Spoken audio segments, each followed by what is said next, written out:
So it should give me the link as well. Preparing live stream webinar. I haven't done this a whole lot before, so this is it's good to try out a different tool. I like it. Yeah, we like Zoom a lot. Oh yeah, preparing live stream webinar. Oh, we don't need this to talk about that, but I will send it out to Twitter though. It looks like it did it already automatically. Yeah, it was cool. I don't want to be. Oh, I see. Yeah, it's out there. I'm just going to go It's not creepy. watch our webinar live on.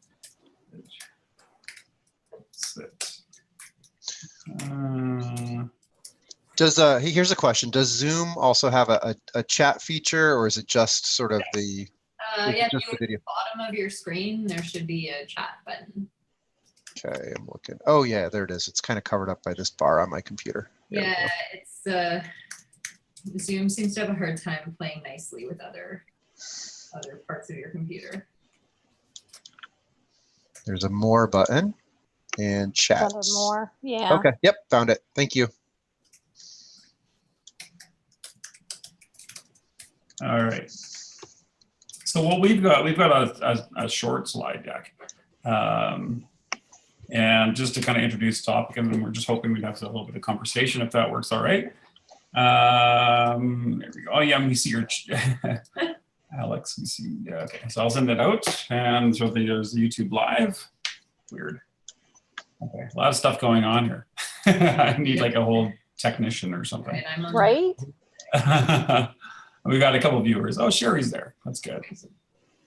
I wonder if Sherry wants to. Sherry, do you want to become a panelist at all?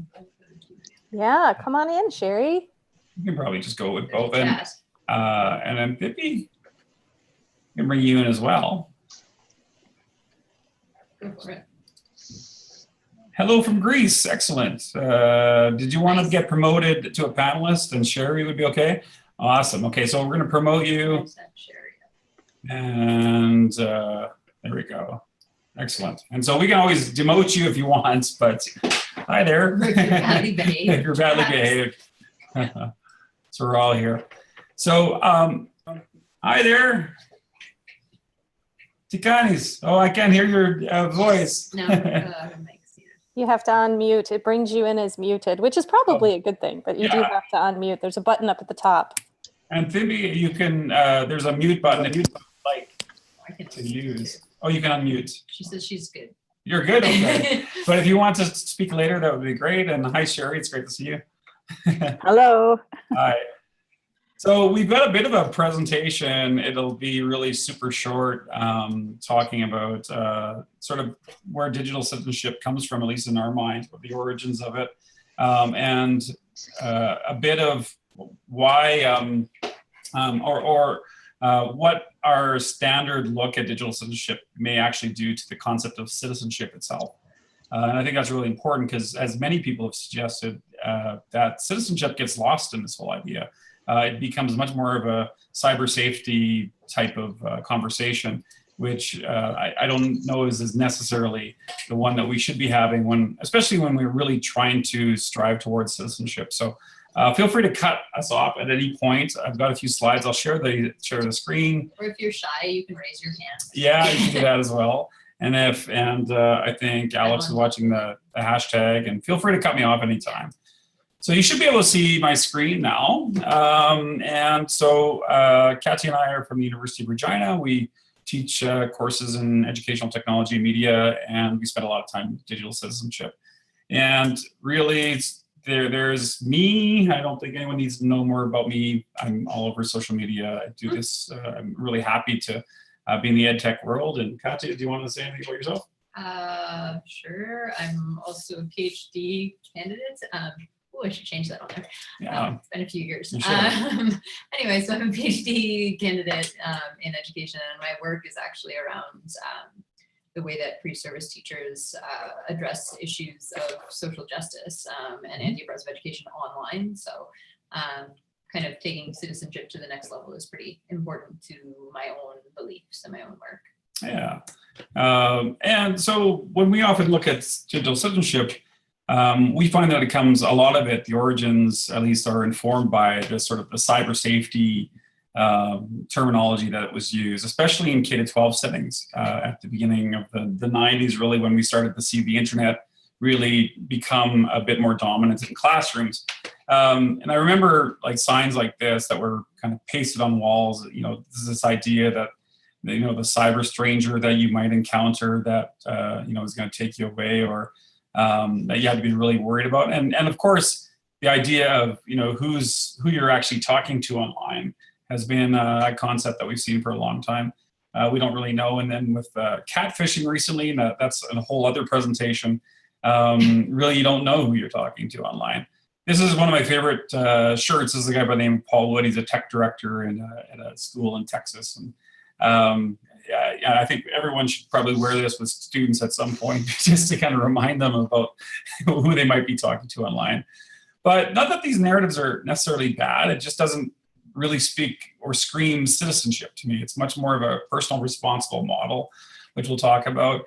I remember even when I started working here, teaching undergrad classes, I found this gem, and it was, it's a remnant of the sort of original way, and still, I think, the dominant way of looking at citizenship. And so here's from the National Center for Missing and Exploited Children. This is one of their PSAs, which I thought was interesting. Hey, Sarah. Oh my gosh, this is so cute. How do you know Kat? Oh, I'm gonna do it like I taught you. Welcome to Tattoo Shack. Let's go! Dude, that's Sarah. The girl in the pink shirt. That's the girl I was telling you about. Oh, that's Sarah? Theater 2 on your left. Hey, Sarah. What color underwear today?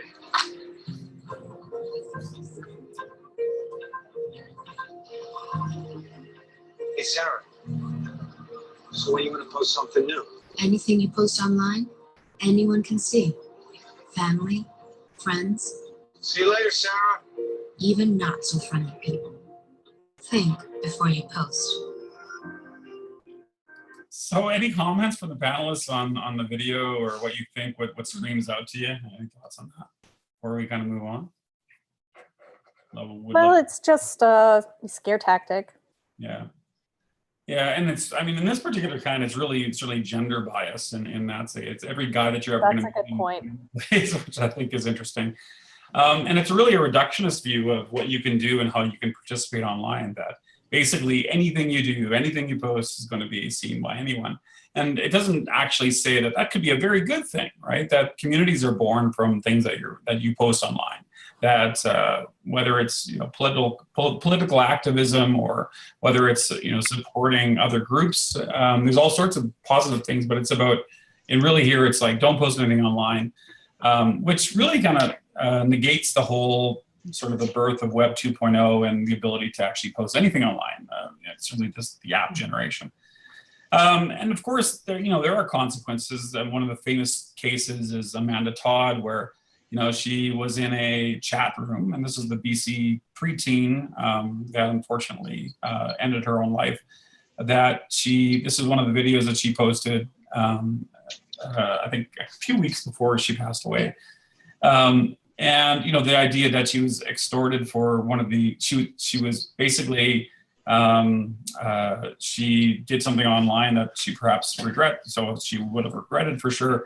And that was used to exploit her and extort her or at least attempted to extort her until she felt incredibly shamed by the artifact itself. So there's really, really much better treatments on that. But there are the dangers of certainly posting things online. But, you know, what we often talk about when it comes to digital citizenship often equates to identity, which certainly would be true in Amanda's case. There's a classic example of Justine Seiko, who was the person who unfortunately tweeted this sort of poor choice of a tweet, and who was really sort of taken to task for it. There was the hashtag, has Justine landed yet? Because she flew from London Heathrow to Cape Town, South Africa. And it became enjoyment for people on the web. It became entertainment. People were wanting, to kind of bring mob mentality to her to make sure that she was fired, even though only this one tweet really served to define her. Any thoughts on that? You're good? Smash up job. Yeah. And even like this point, I think this is that mob mentality, right? You've got someone actually asking, is anyone in Cape Town that would come to the airport to tweet her arrival, which I thought was super creepy. And they actually did. I mean, it's kind of bizarre. Like these are people who had no connection. Oh, wow. Yeah. No connection to this person, but in the time of a flight, as John Ronson described, Twitter took control of her life and dismantled it piece by piece. So there's a lot of that, and certainly this is something we need to teach students about.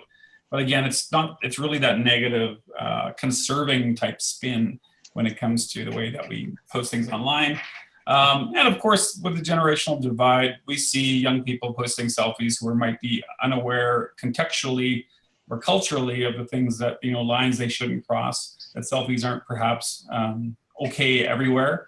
At funerals, for instance, there's a Tumblr that's called Selfies in inappropriate places. Selfies, yeah, inappropriate places, or selfies at funerals and that sort of thing. Some of them were much worse than that. And of course, there's people being called out or for being racist online. And the other Tumblr was getting racists fired, I think is one. And this one appeared on that, where they caught someone, being racist, I guess. And of course, they were able to dox her quite quickly and find out that she worked at by looking at her Facebook page, that she worked at a place, or it was an intern at Isogenics. And then, of course, within seconds, she was right. I was going to removed. say, like, the timestamps are pretty interesting on this. Yeah, I didn't even know Just that. because this one's 6:18 p.m. and then you're talking about 5 hours later. The company has already fired her, basically. Yeah. So yeah, I think I got these in the wrong order, but that's how they got the information. Whatever you post online, of course, is there. And so this, when I speak to students, this is still something that's really important, especially with young kids, that a single post can define our lives. But we often focus on the worst thing than the better, like the possibilities for. I'm not going to say necessarily internet fame or to be a viral video. I don't think that's necessarily a positive thing. Maybe Justin Bieber, to some extent, it was. The other ones, there's all sorts of ones who have talked about their viral fame later on in life. But then, of course, there's the whole piece around recruiters, schools, for instance, who believe that your online profile is going to shape what you can be, what your jobs might be. That resumes are kind of the antiquated view of one's qualities.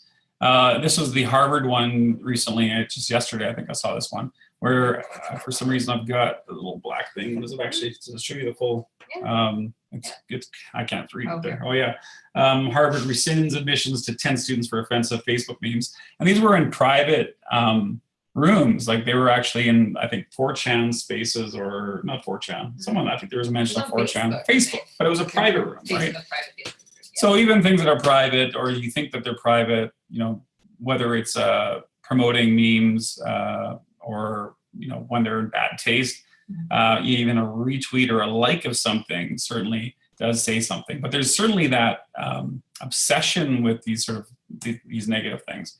And so I think we focus on digital citizenship with a way of telling our story. And again, I think this is a good thing that we if we do things online, that we can recover from this, that one tweet shouldn't define you, that we have to help write our stories. And that's why we see great examples. I mean, we do what I think is important work with getting our students to create their own portfolios. So if they are Googled, the first thing that comes up is their name. So similar to UMW's Domains of One's Own project, where students, rather than rent the web, they actually own a piece of it, rather than being their identities are scattered across other people's social media, rich people's social media sites.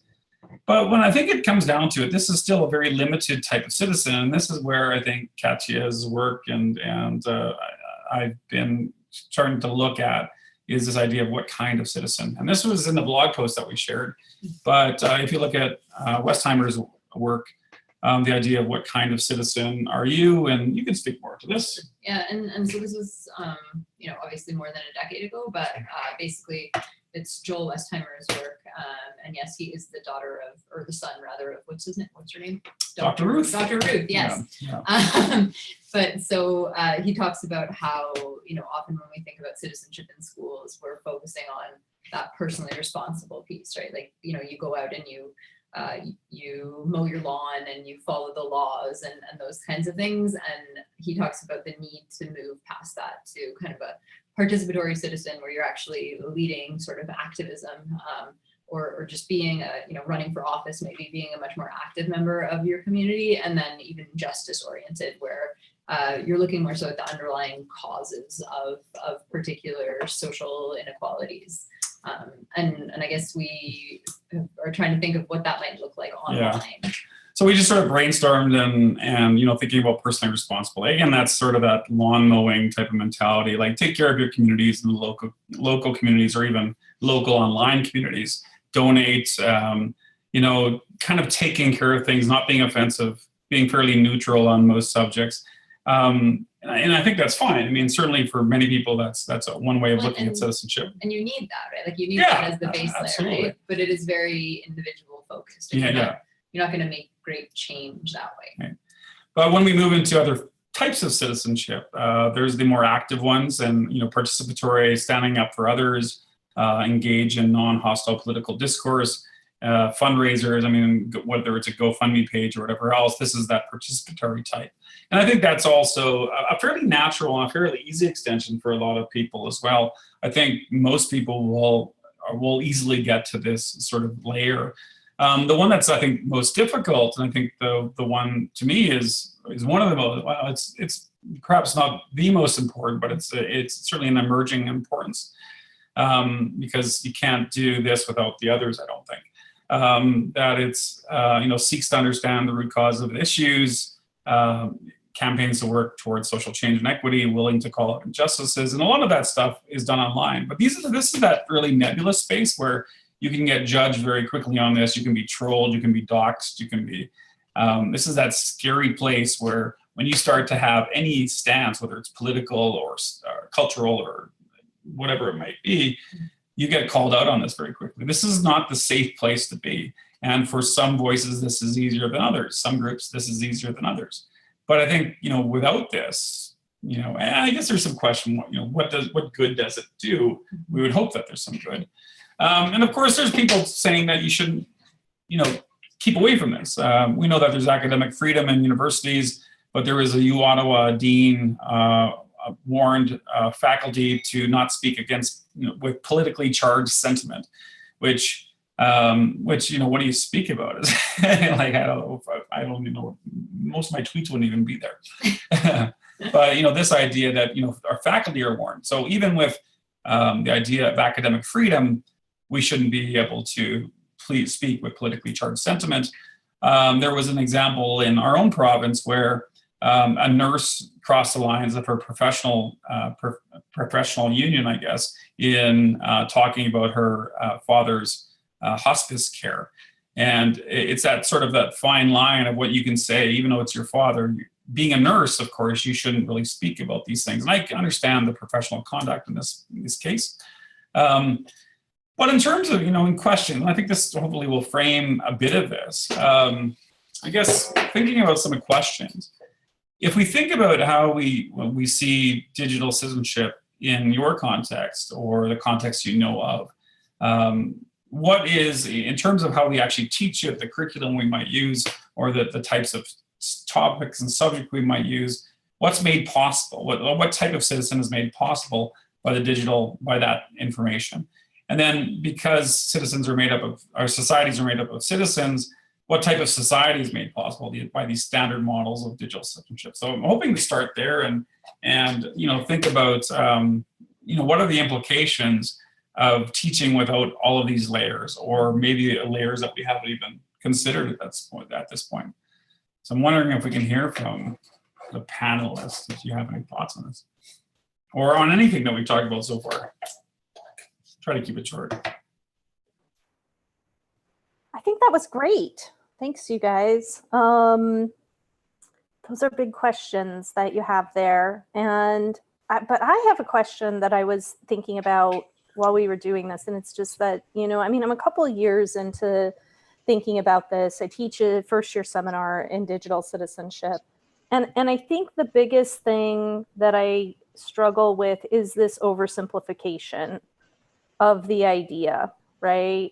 And it always tends, this oversimplification always seems to tend either in one direction or the other. Either it tends dystopian, which is, I think, is the cybersecurity stuff you're talking about, right? But I think it also has a tendency to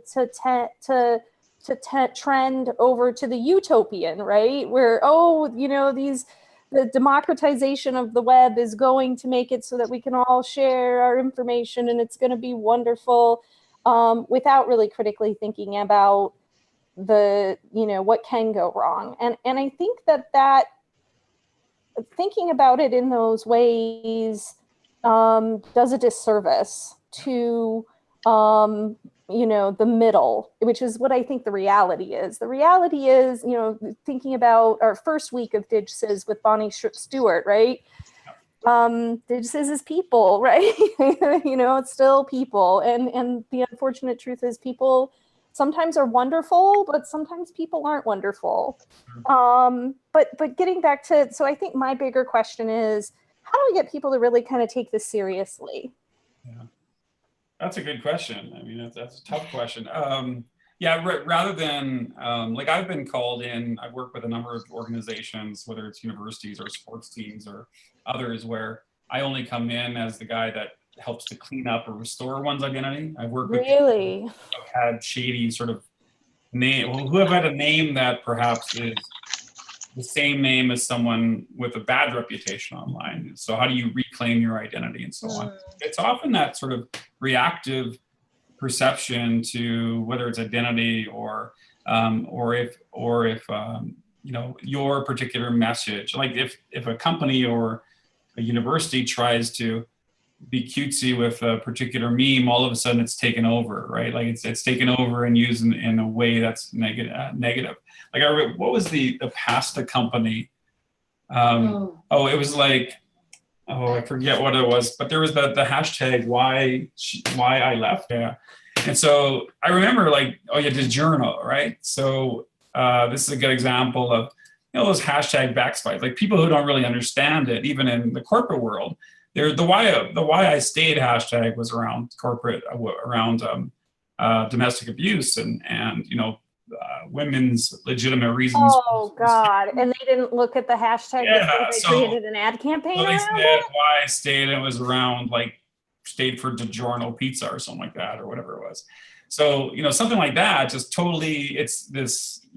Why haven't you looked at the sort of the deeper meaning of the hashtag? And I think you can't escape this if you're gonna be a marketer, if you're gonna be a student or whatever else. You really have to, the literacies to really understand the web are embedded deep in these memes and in jokes and all of this other stuff. And that's a big part of this too, the educating yourself to understand. I mean, one of the first things I do in the morning is look at the trending hashtags. Sometimes I don't quite get what's going on, but then you do a little research and try to figure out, okay, what are these all about and what's happened today? Who did something remarkable today? Who did something stupid today? And I think that's really important, is that we really we develop better literacies to interpret what the web is actually telling us and doing at any particular time. I think that's how do we make, back to the question, how do we make this seem important? I think we have to keep on pouring into or sharing examples like that. But I also think you want to not just share those scary examples, right? Because there's that obviously that tendency to disengage if you think that it's going to come at kind of a personal cost. So we actually have that question is coming in a moment. This one? No. No. The next one. Let's go. Okay. Well, we'll come there. And then another one we thought, was a question, and we don't have to stick to these questions, but why might be problematic to adhere to a personal responsibility model? Like if we only did nothing else. And I think one of the examples that we shared is, this is actually Katya's blog post that she wrote a while ago. So, this comes kind of from my research, and Basically, my research stems from a class where I asked students to blog as as weekly reflections, but the content of the course was it was what you might consider to be controversial, right? And so it was things about learning about racism and privilege and stuff like that, and so there was pushback, I guess, from students saying like, oh, people are gonna read this and think that I'm a radical or whatever, but there's actually been more pushback, I think, when I've presented about this and had people say like, aren't you worried that your students are gonna be hurt by this or whatever, and so I've kind of been trying to make the case that we, like as educators in particular, we really need to be talking about social justice issues online, so it doesn't become this kind of a silent space that sends, I think, really bad messages in terms of what's important. But I've definitely, like this post, I got a lot of pushback on for kind of saying that educators have to talk about this kind of stuff because there are people, I think, who really want to stay very safe and kind of squeaky clean and just tweet about stuff that's kind of like, not consequential in that way. And so I've gotten in a bit of hot water for suggesting that we really have a duty to do that. Yeah, and without talking about these things, like what are we doing? And I get it's a bit of a dumbing down of the masses if we can only talk about very simplistic notions of what's going on in the world at any given time. Like I think people have to be like, there's that civic responsibility that's missing from this digital citizenship perspective. And of course, as Katja mentioned, there's hesitancies, right, relate to taking a more active or controversial stance online. Somehow I missed a part of a quotation there. What are the perceived consequences? And you want to speak to that at all? That kind of comes off that post as well. Oh, right. Yeah. So this is another post. So basically, this was a particularly fun experience for me. So I tweeted the tweet that you see at the top, right? It was just a study, I just said, like, I just put the hashtag privilege on it, which I'm sure is what got me in trouble. So it got retweeted by Milo Yiannopoulos, who used to be on Twitter. No. Yeah.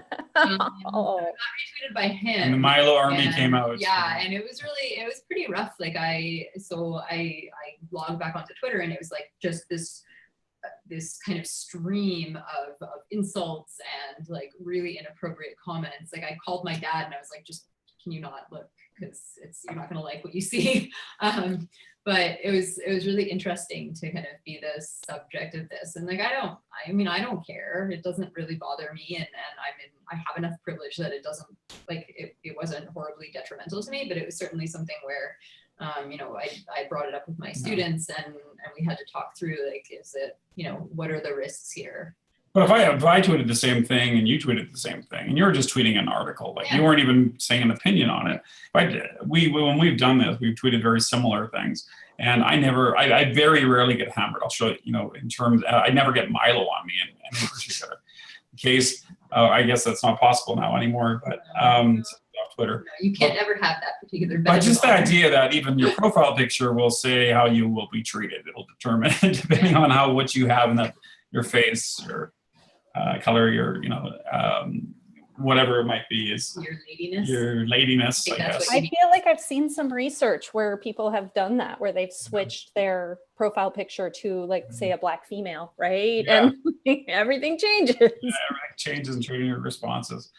So, and I guess part of this is, how do we, or is it even possible to teach constructive online discourse? Because really, if we're going to change minds, we have to do this. And I think that's the really tough thing around this. So this is one of the times I did get, slammed a bit. Oh, no, sorry. This is another quote before that. This is Lev Grossman, one of my favorite quotes ever. Some of the comments on YouTube make you weep for the future of humanity just for the spelling alone, never mind the obscenity and the naked hatred. Right? And it's that idea that really, if you start, if you spend much time, like I actually have distraction-free YouTube where the comments don't show up below them, just because, I get angry and I just don't need to be angry that many times in one day, or offended or whatever else. If I'm going to, I'll go on Twitter to be offended for a while, but I don't need it in all of my YouTube viewing for the day. But for instance, when it was Brexit, a while back, the US should see the Brexit results as a cautionary tale where who shows up to vote fear and hate motivate more than the status quo. And there's, I mean, this is this response I got, which was kind of ridiculous and singing protest. And so you can see, but basically I thought, isn't it, it's more of a poetic thing that he's going for in this case. But it's like nothing was learned here. It's just two, totally polar views and two ways of worldview that are never going to see the same thing. And so, like, what's the point of even trying to convince people online?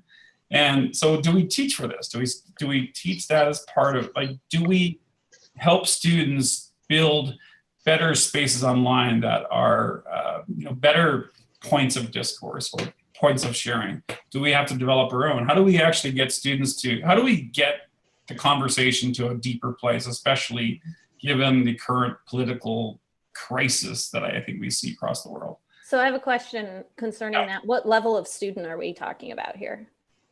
I'm seeing anything from, I mean, university certainly, but I would say middle years up. Yeah.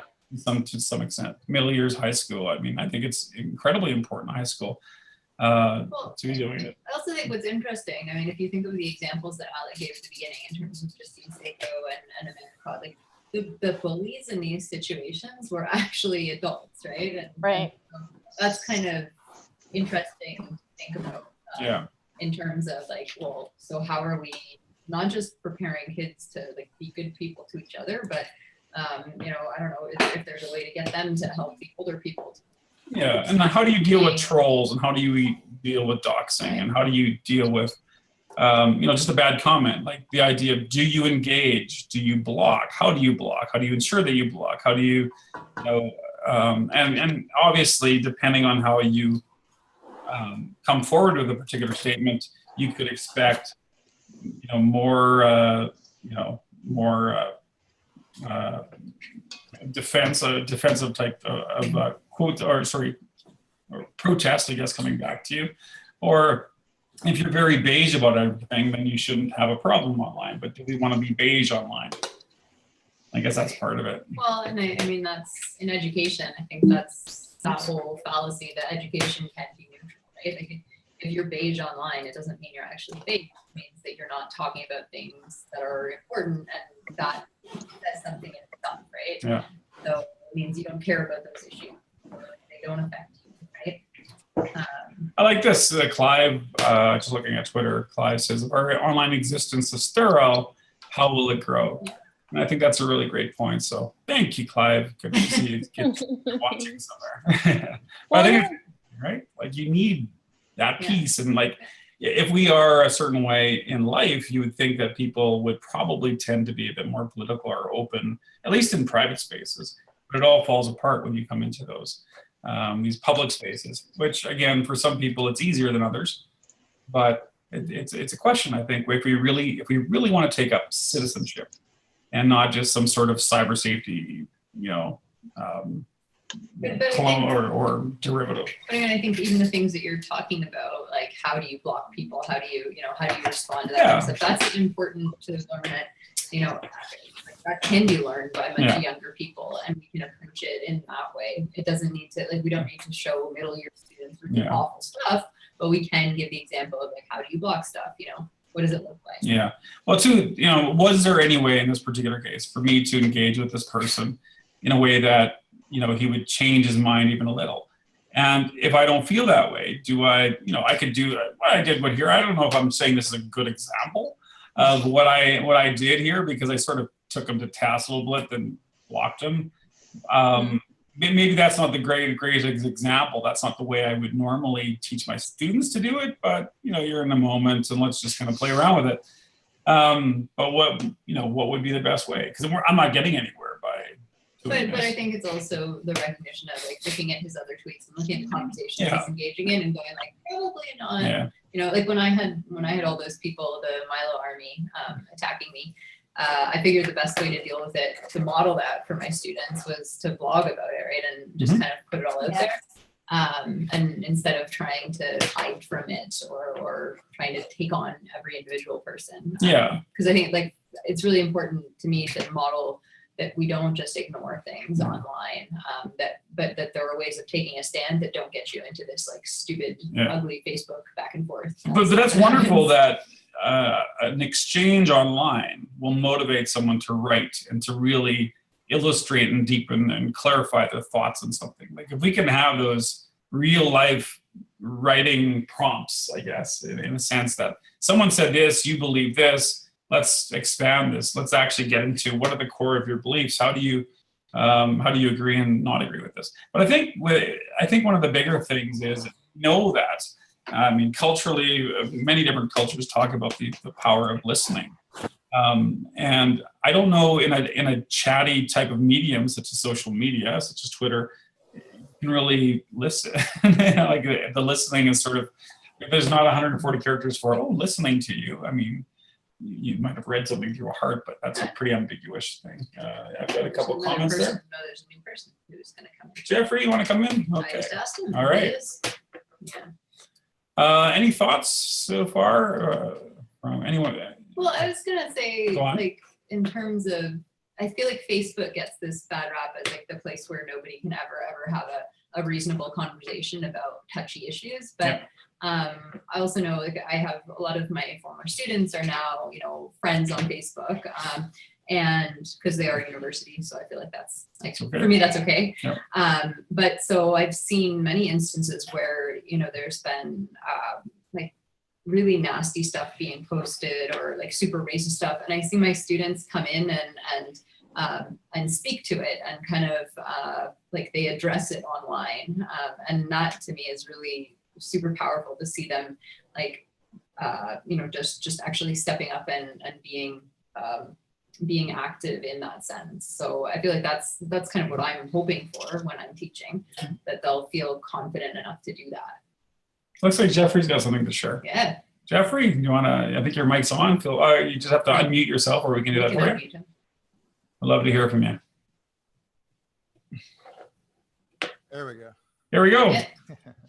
Hi guys, I'm Jeff Walden. I run a small nonprofit up in Vermont where we trick, encourage, cajole kids to write. Nice. We've been running for 11 years. Really got started before Facebook and all of the digital networks. And it's been amazing how this civility and respect in the posting and commenting has persisted. Each year we do a big scratch around to ask the kids why, and it's always the same. They are so relieved to be in a place of relative anonymity, as well as a space where they can know they can share an idea that might be a little off edge and not get hammered. And the big digital literacy, and as I said in my chat, we've had a total of about 400,000 posts. And if I were younger and smarter, I could tell you each one that was over the edge. And each one of those has been a learning experience. We don't moderate, but we have, I think, probably over the 11 years taken about 20, 25 posts down for the moment, and then emailed the kid and said, here's why. And then generally they'll make an edit and repost it. I think the literacy also has to do with writing, since we're really about writing and digital media creation. The idea of what is it, first for the younger kids, it's like, do you notice anything? What are you noticing? And then can you express what you notice or what you feel or what you believe in a way that's well received? And so because they're commenting to each other, they kind of inherently learn this literacy, because they also think about, well, what if I got this comment? Yeah. And I think somehow we've forgotten that little question in kind of the raw social media of, well, how would I feel if I got this comment I'm about to launch? Yeah. And that to me seems a pretty simple question, and particularly, we're working with kids. Adults are actually far less courteous than kids. Yeah, we agree. I love that idea because I think that, you know, in a social media world, we're more in tune to the idea of being noticed versus actually noticing. And I think that's correct. Oh, that's an interesting way of putting it. Yeah. Yeah. And these kids want to be noticed in a sense for very different reasons. Mm-hmm. They're testing the waters. They're kind of saying, well, does my idea make sense? I kind of think it's cool, but I'm not sure. And then they're also wanting, in a sense, some encouragement. Yeah. And the encouragement comes just by someone responding in a way that shows that they actually were paying attention. Yeah. I was interested, Alec, and again, I'm sorry to come in late, but nice. But your kind of discussion of the whole aspect of listening. Are we listening? Yeah. And when you think about writing, you know, that's ultimate listening. You know, you are actually reading through. You're not jumping in to interrupt, or, you know, you're going through the whole end and then seeing what they have. And then, you know, getting back to, or Mimi Ito's work and her crew in 2007 on how kids learn online is, I think, still holds true. Yes, yeah. That they begin within a civil, respectful online community. They begin to recognize the hierarchy of effort and knowledge, so that a comment from one person means more to them. Yeah. And has more bounce. So we're always asked, like, how we attain this, and we always tell them, because we don't know what we're doing. And it's a great project. Yeah. You know, we just kind of like, we have no rules except one, and that's be respectful. And, you know, I think sometimes that can work. And it can work if you know, you're not confrontational. You're just saying, hey, we're not going to pay attention to that. But again, our work, we haven't run into it. So. Yeah. I like that what you've described, at least, it isn't the formulaic way of responding. You know, where, you know, say something nice, then say something not so nice, and then say, you know, the sandwich approach to things, which I always found is really inauthentic. Especially if you don't notice something, you know, nice, or two things nice, or whatever it might be. Yeah. You know, how do you actually, even if you have to say something negative, how do you say it in a way that's not going to be too offensive, that actually allows? Right. You know, and that's an amazing literacy to learn. And if I could share with you one 30-second story, sure. And use the F word, is that all right? That's all right. This is YouTube Live. It's going to be on. So. Oh gosh, I can't use it there. Take us down now, probably. Yeah, right. So anyway, so one time I came onto the site a long time ago, and this girl, who, you know, we have a lot of kids, you know, rural kids, poor kids. Some of their, you know, they have straight literacy issues, and this kid wrote this really powerful little piece about, you know, just experiencing her grandmother's funeral. And it, you know, it had some spelling errors. And so I thought it was pretty cool. And I came back to it a few minutes later, and some kid had put a comment and said, all she said was, you really ought to fix your spelling. You've got so many spelling errors in this. And I really didn't know what to do. And I came back a little while later, and I saw, and the girl who'd written the original piece said, fuck you. And it was the only time I let it go. I just said, pretty good response to it. Yeah, totally. And I wrote back and I said, you know, I totally agree with her. And, you know, I feel like you have not honored the emotion and the experience that she went through. And you really should be thinking about that. And spelling is not as important as what the content was. And the girl who wrote the original comment came back and said, I'm mortified. I'm so sorry. And yes, of course, your piece was really powerful, and I really appreciated it. And I just didn't even think to say it. And that was really thoughtless of me. So, you know, I kind of feel like, you know, do we have more of a chance of getting that kind of response with kids? I don't know. Yeah. You know, I think you get in, yeah, I think you get out of practice, or you never get into practice in doing that. And I think what you're basically saying, at least what I'm hearing, is we're really coming, obviously noticing the content, but even getting a sense of where this writing is coming from. Like, I think often when we see something, like, I could probably engage better with people who might say something that's something not within my construct or my worldview. And rather than just sort of saying, well, no, this is true. We know that people who disagree online, if you give them more reasons why they should agree with, the opposite opinion, they actually become more entrenched in their own beliefs. I mean, there's been studies on this. And so rather, one thing you could do is work to seek to understand why they believe things this way. And that's, a much better approach than trying to negate what they're saying versus, just trying to, gain some understanding and an affinity in terms of two people walking there, but seeing things in a very different way. So what are those commonalities? What can we notice within those speech, or what do we have in common? How do we actually start there as a place? Because that's much that we know that just, well, you think this, well, here's an article from my left-leaning magazine that I want to give you, and that negates it by my right-leaning things, and that polarization is really a hard thing. So I think really, what I'm hearing from you is really seeking to understand is so important within that sort of noticing construct. So I appreciate that very much. Thanks. Yeah.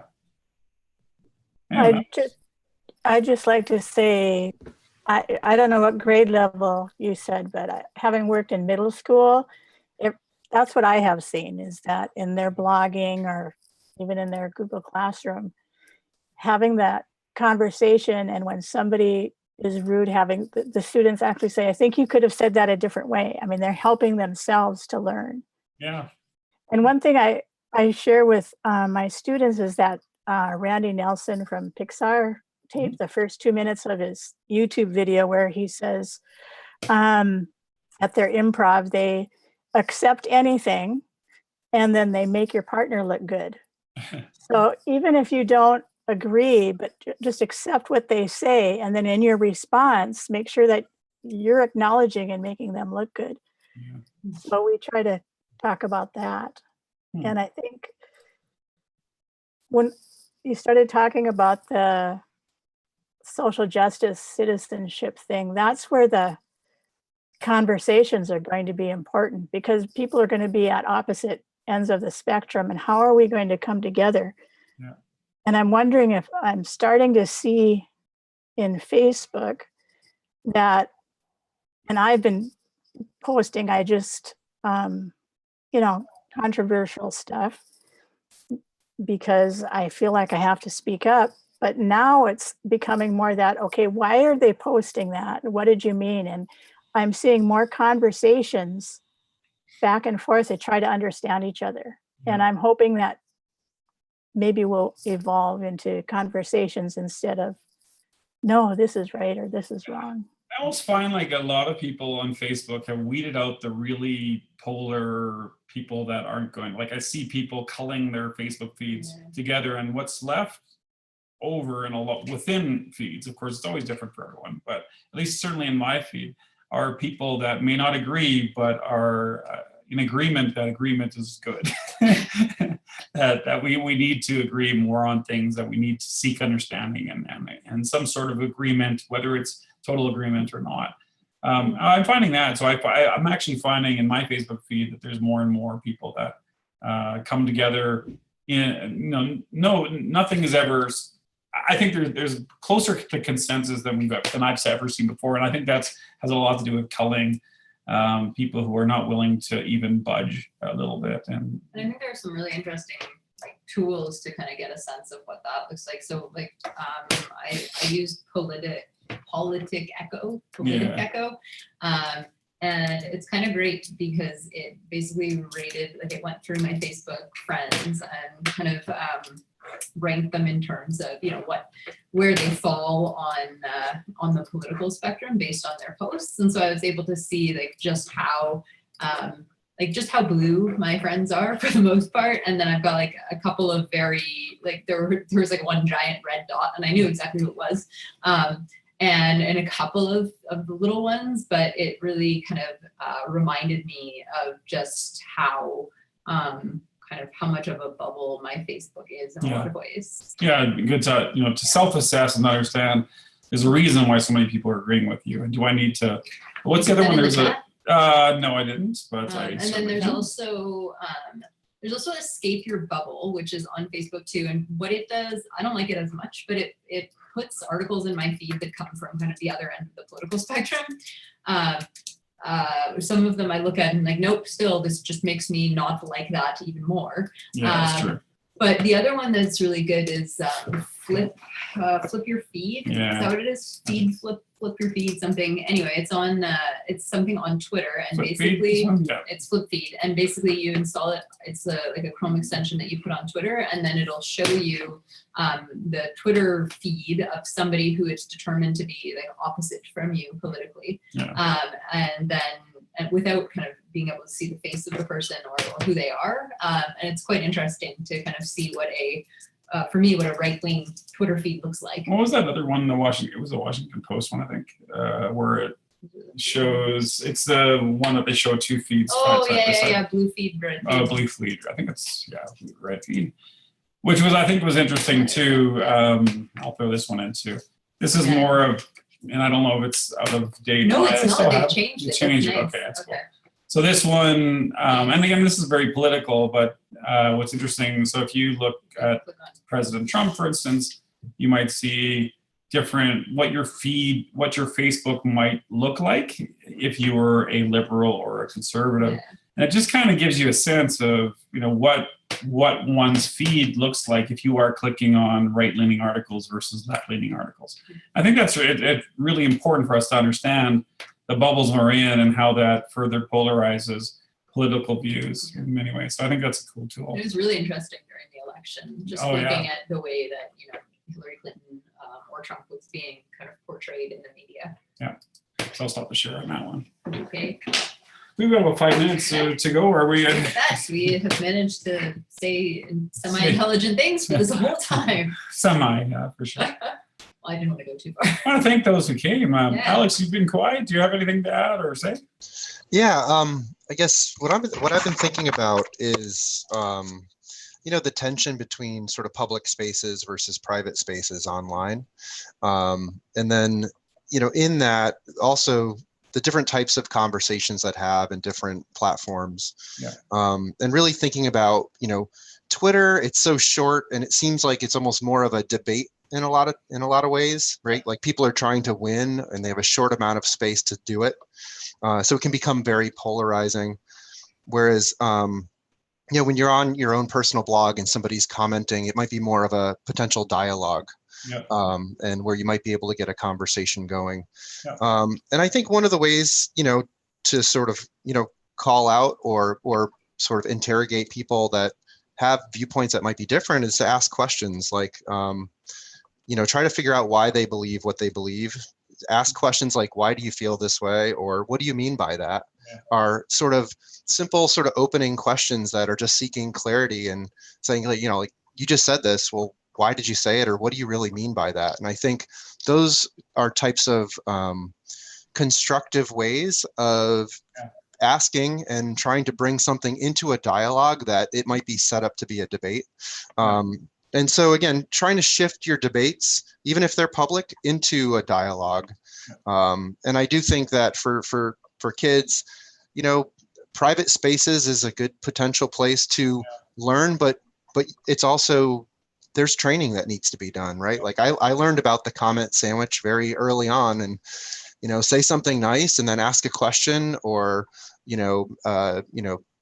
interrogate a little bit further and then say something else nice, and sort of maintain some sort of, I also just on Twitter generally keep it all positive, right? Like try not to go down a negative road unless it's a big company and they just, sort of messed up your flight. Then I think there's some, don't do that. Yeah. It's okay a little bit for, to call a corporation out, and usually they have a whole army of monkeys there trying to respond. And Punch up. so I think trying to shift things from debate to dialogue is ask people, what do you mean by that? Why do you feel that way? And these are things that can be taught to kids, to sort of, maybe get someone to clarify something, or maybe they'll take down the comment if you're asking them the question. In our classes, we have a Twitter feed a Twitter hashtag that we use, but we also use like a private Google Plus community for our, so, if people really need to say those more vulnerable things, or if they're practicing, learning how to speak, that's where you often see it. And then I think the ones that get better at that move on to Twitter and feel better about those posts. And there's some things that should be in the private and some things that should be in the public. And I think that's navigating those spaces. And as you may, even if it's taking on United or whatever it might be, you might, if you post something, you might think that you might have to be there for a few minutes, right? Like, if you post something about something and you get a lot of responses, you have to make a time commitment. You're going to spend some time listening. But I like, I really like your points on really learning to engage differently and to listen and to ask those really important questions, because we're often very reactive. Well, you think that? Well, I think this, instead of seeking to understand why we actually. Right. That time commitment though is a significant, because I remember sometimes I'll see something at 2 a.m, like, am I going to engage in this? Do I have that kind of time on my hands? But but I also think there are some things that really need a response, and that, as an educator, I feel that there are some things that I can't just let go, because I need to at least show that I disagree or whatever, right? So I just wanted to quickly jump in, and Sherry, we work with kids from 5th grade on through 12th. We also have a lot of college kids involved. We have about 4,000 kids in the community from all over the world. And I think that one of the important differences for us is that it's a community. So there is a lot of community building behavior. And where we've noticed with our own platform and other schools that have built a space where there can be not only a posting of work, where there's a effort for revision and improvement, and that there's this dialogue that's going back and forth, that creates a very different phenomenon. And what we've found is a tremendous amount of positive peer pressure. The kids work harder, they try harder, they make more revisions. And the curious thing is that almost every case that we know of that we've been involved in, we at one point were in 65 schools with 8,000 students, with each having their separate platform, bullies disappeared. Oh, wow. And bullies became leaders. And when you think about it, there's logic that bullies often are looking for attention. And suddenly, if you're forcing them in a situation where if they say something snarky, everybody else in the group can see it right away, then they kind of say, oh, well, maybe I should be nice. Maybe I should become a leader because I'm nice. And it works. It's pretty phenomenal. And so I'm one of the contrarians. I just think digital technology gives an incredible ability and opportunity for kids to be positive. And, I kind of think that we as adults have led them astray on public media. I can remember when my son told me that Facebook was dead back in 2004. And I said, what do you mean? Why do you think Facebook is dead? And he said, oh, because you're on it. And so yeah, you're right. I totally trashed it out for you. I'm sorry. It's past our scheduled time, and we've got a retirement to go to, so a bit of a celebration that we're off to. But I want to thank you all for showing up and offering so much. Thank you. Can I have a quick request of the two of you? Can you give us a quick rundown about the rest of the week? I think you have a Twitter chat, and then there was some talk of maybe Flipgrid or something. Like, what's the plan? for now, the thing we have planned is a Twitter chat tomorrow night at 8 p.m. Eastern Daylight Time.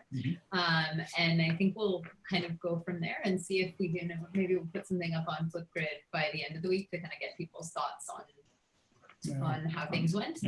And obviously, if anybody wants to comment on the blog post or to like write their own blog in response, that would be awesome. All right. That's great, you guys. Thank you so much. Thanks, everyone. Thanks for coming. And bye, and Pippi and Grace. Okay. Take care, everyone. Thank Bye. you, everyone.